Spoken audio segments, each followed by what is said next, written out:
আবার নতুন কারণ হচ্ছে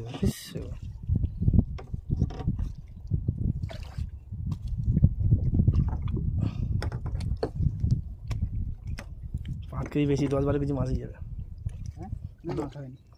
বেশ তো সেদিকটা মাছ আছে, মাছটা এদিকটা লাগছিল না, টানার দিকে মাছ আছে না, মাছ তো টানার দিকে আছে। 5 কেজি মাছ দাঁড়াবে আরামসে, 5 কেজি মাছ দাঁড়াবে। এই দিকটা লাগেনি রে, মাঝখানে লাগে না, দুধারে লাগে। গোল ফাটছে, অন্য কিছু মাছ পেটা মাছ হলে পেটা মাছ হলে সোজা ছুটবে, এটা সোজা না, মাছগুলো বড় সাইজের ছিল। গোল ফাটা দাম আছে। এগুলো 180 টাকা করে নিবে আড়তে। বড় সাইজও আছে না, 180 টাকা, 200 টাকা, 200 টাকা।